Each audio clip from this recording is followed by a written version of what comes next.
السلام عليكم ورحمة الله وبركاته. مبدئيا وحشتوني جدا جدا جدا، اتأخرت عليكم الفترة الأخيرة في فيديوهاتي، لكن إن شاء الله هنرجع ونكمل مع بعض الفيديوهات بتاعتنا تاني. زي ما احنا شايفين النهاردة معانا فراخ لونها وشكلها خطير، بس الطعم طبعا إن شاء الله هيكون أحلى بكتير قوي. راجعه لكم بتتبيلة فراخ سهلة وبسيطة وسريعة. يلا نشوف التتبيلة بتاعتنا عبارة عن إيه. معايا هنا نص كوباية من الزبادي، كوباية صغيرة في حدود معلقتين كده كبار. طبعا الزبادي بيخلي معايا لحم الفراخ بيبقى طري كده وجميل جدا.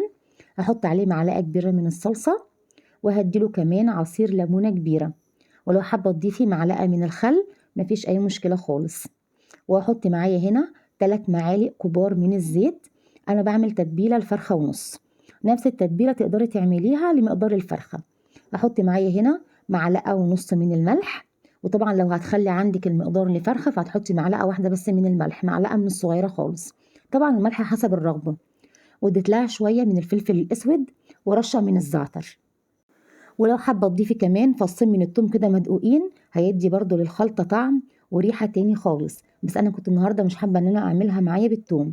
جبت معايا الفراخ طبعا مغسولة كويس جدا، ونشفتها من فوق ومن تحت عشان لما اديها التتبيلة تتشربها بكل سهولة. عندي هنا الفرخة كان الصدر بتاعها كبير، فتحت كده معايا الصدر كده كام فتحة، بحيث ان انا اقدر ادخل جوه التتبيلة وياخد من طعم التتبيلة. لو مش حابة انت تفتحي الصدر طبعا مفيش اي مشكلة، عادي خالص. هبدأ بقى دلوقتي ان انا اعمل للفراخ مساج بالتتبيلة اللي احنا عملناها ديت في الصينية بتاعتي، وهبدأ ان انا احط معايا الفراخ واتبلها زي ما احنا شايفين كده. طبعا الفتحات اللي انا عاملاها ضروري ان انا احط فيها من التتبيلة عشان طبعا تاخد من الطعم بتاعها.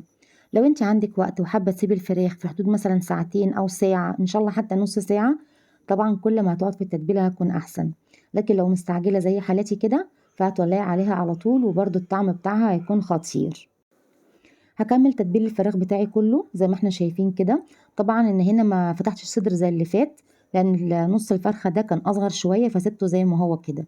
هضيف له كوباية ونص من المية زي ما احنا شايفين، وهرفعه عندي على النار. طبعا هغطي معايا الصينية، هرفعها عندي على النار هتقعد في حدود نص ساعة.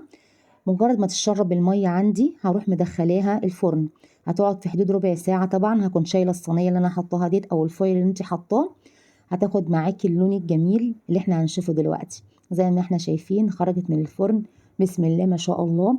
طبعا عايزه اقولك لونها جميل جدا، وطعم التتبيله وريحته خطيره خطيره خطيره. اتمنى ان انتوا ان شاء الله تجربوا التتبيله الجميله ديت، طبعا سهله وسريعه وبسيطه جدا. وكالعاده كل فيديوهاتنا سهله وبسيطه، وللمبتدئين بتكون حاجه سهله جدا. تعالوا نشوف الفرخه من جوه استوت ولا لا. طبعا هي قعدت على النار فوق في حدود نص ساعة أو ساعة إلا ربع، لغاية ما المية اتشربت. ودخلتها في الفرن تحت الشواية، خدت اللون اللي احنا شايفينه دوت. زي ما احنا شايفين اللحم بتاعها دايب دوب. أتمنى تجربوها على طريقتي، وأعرف رأيكم في الكومنتات. وإلى اللقاء في فيديو جديد إن شاء الله، والسلام عليكم ورحمة الله وبركاته.